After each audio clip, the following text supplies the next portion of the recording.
Assalamualaikum warahmatullahi wabarakatuh. Saya Muhammad Feldian, NIM 119144147 dari TPB 42 akan menjelaskan materi dari program yang telah saya buat.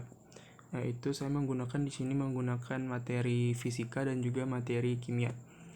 Materi fisika yang saya gunakan di sini adalah gerak lurus merubah beraturan, dan materi kimia yang saya gunakan adalah gas ideal.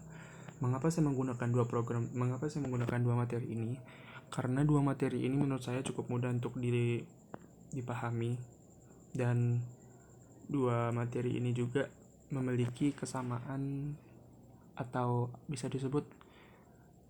dapat dibuatkan program yang sama gitu. Maka dari itu dari dua program ini saya menggunakan materi yang sama, menggunakan program campuran yaitu program array, yaitu program yang dapat menyimpan banyak data. Program perulangan saya menggunakan for di sini, dan percabangan saya menggunakan if else. Baiklah, saya akan menjelaskan yang bagian dari program fisika. Diawali dengan include IOStream. Include IOStream memang sangat biasa digunakan pada program C++ sebagai yaitu include input output dari awal program gitu. Dan using namespace std berarti dalam hal ini menggunakan program namespace. Semua program menggunakan program namespace std. Dan kepala programnya di sini adalah inmain. Lalu ada keluar output yaitu gerak lurus berubah beraturan yang dari cout-nya berarti mengeluarkan satu outputan, dan disertai dengan NDL di sini berarti spasi. Berikutnya mengeluarkan outputan lagi, yaitu program menghitung hasil dari inputan dari teori GLBB apabila salah satu data bernilai 0, maka data tersebut yang akan diproses. Ya, di sini saya menggunakan apabila salah satu data dari yang diketahui dari setiap data rumus yang saya gunakan ini apabila bernilai 0, maka data tersebutlah yang akan dicari. Baiklah, berikutnya di sini memasukkan variabelnya, inisialisasi variabelnya yaitu i dan n. Nah, berikutnya itu ada outputan, yaitu memasukkan jumlah percobaan, yaitu meminta untuk memberikan inputan. Berarti saya di sini menggunakan inputan n. Berikutnya itu ada outputan garis-garis saja buat memperindah. Lalu menggunakan float. Mengapa saya menggunakan float? Karena di sini adalah program perhitungan, yaitu program yang kemungkinan menggunakan koma segala macam, program numerik. Jadi saya di sini dalam float ini sudah menggunakan program array. Terlihat dari cirinya yaitu menggunakan kurung siku. Program array memang terbiasa dengan dengan kurung siku seperti itu. Jadi di sini masukkan variabelnya itu v0 n, vt, a, t, dan hasil. Lalu masuk ke program percabangannya yaitu for.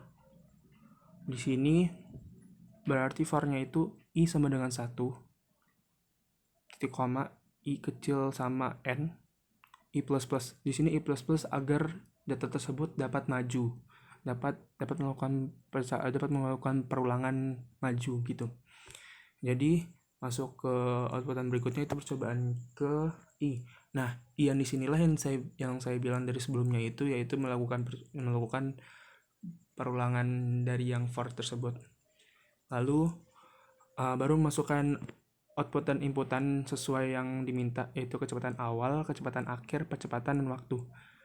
Setelah semua data diisi, atau salah satu data mungkin ada yang dikasih 0, lalu masuk ke program perulangannya, program percabangannya, yaitu yang pertama adalah if a sama dengan 0 apabila a atau di sini percepatan, apabila percepatannya kita isi 0, maka akan dilakukan proses vt dikurang v0, itu dalam kurung ya, dibagi t. Berarti si kecepatan akhirnya itu dikurang dengan kecepatan awal dibagi dengan waktu. Jadi apabila si percepatan ini kita isi 0, maka akan diproseslah dari rumus tersebut. Berikutnya dari VTI sama dengan 0. Oh ya, kenapa di sini arahnya merubah jadi I? Karena dalam percabangan tersebut sudah dideklarasikan I sama dengan 0, I kecil sama N. Setelah itu kita lanjut yang VT, yaitu kecepatan akhir. Kecepatan akhirnya ini sama dengan 0, sama seperti percepatan tadi, namun dibedakan dari rumusnya saja. Apabila VT-nya diberikan inputan 0, maka rumus yang digunakan itu adalah V0 ditambah buka kurung A dikali T. Ya, jangan lupa arahnya tersebut ya, agar perulangannya dapat dilakukan. Begitupun dengan berikutnya itu VO dan T. Itu V0 sebenarnya. V0-nya itu sama dengan 0. Jadi rumus yang digunakan itu adalah VT dikurang A dikali T, yaitu si kecepatan akhir buka kurung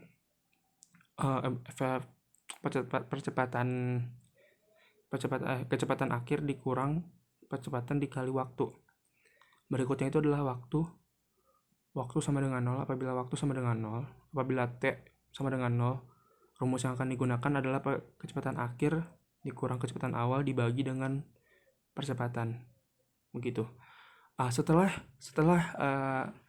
kita memasukkan inputan dari data-data yang kita berikan, apabila salah satu data itu bernilai 0, maka akan diproses di percabangan tersebut.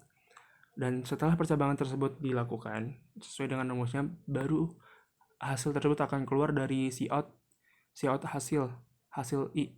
Hasil I ini adalah dari hasil yang rumus yang sebelumnya. Seperti itu. Lalu ditutup dengan kurung kurawal.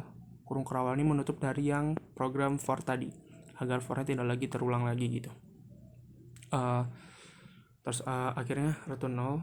Return 0 memang sangat identik dengan akhiran dari data tersebut dengan data C++ biasanya. Lalu ditutup lagi dengan kurung kurawal, yaitu penutupan dari in-main sebelumnya. Oke, kita lanjut ke program kedua, yaitu program gas ideal atau kimia tadi. Ini tidak jauh beda dengan rumus GLBB tadi. Jadi mungkin saya tidak akan terlalu menjelaskan, hanya saya perlihatkan saja.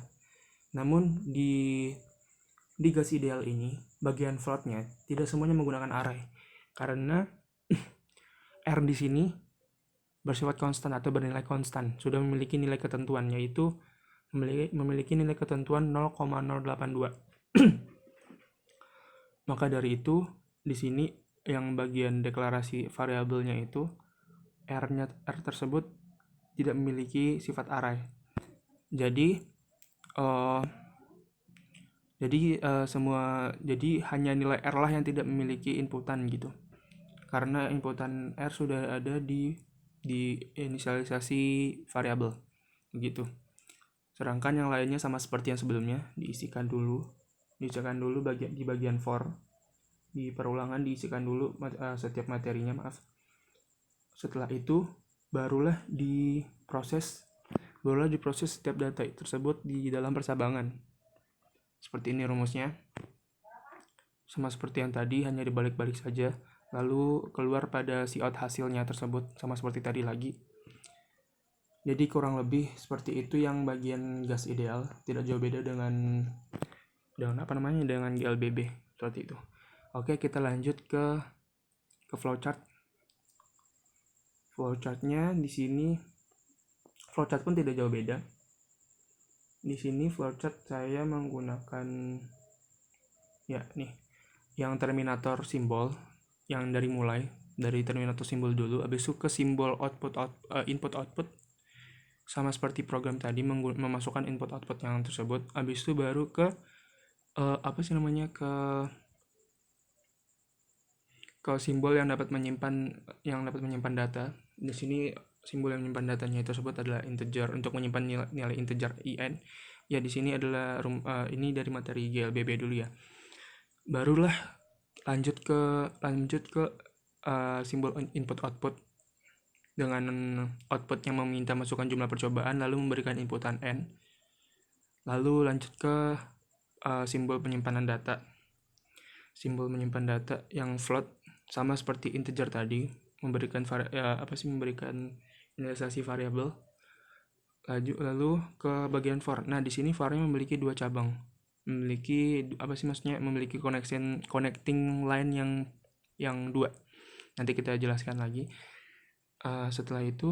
Setelah menggunakan for, jadi sudah masuklah ke percabangan tersebut, memasukkan output dan input segala macam, lalu masuk ke percabangannya. Di sini percabangannya menggunakan simbol ini ya, simbol yang layang, simbol lapis. Nah, yang berwarna hijau ini yaitu simbol yang dapat melakukan percabangan, yang dapat sesuai kondisi gitu, melakukan suatu proses sesuai kondisi. Nah, ketika kondisinya itu sudah sesuai, maka akan diproses di simbol persegi panjang ini. Di simbol persegi panjang inilah yaitu proses dari program itu akan diproses oleh komputer tersebut, seperti itu. Ya, seperti di sini memiliki 4 percabangan seperti yang di program tadi, seperti program sebelumnya. Setelah semuanya sudah dilakukan sesuai kondisinya masing-masing, lalu akan menuju ke simbol input output lagi yang mengeluarkan hasil.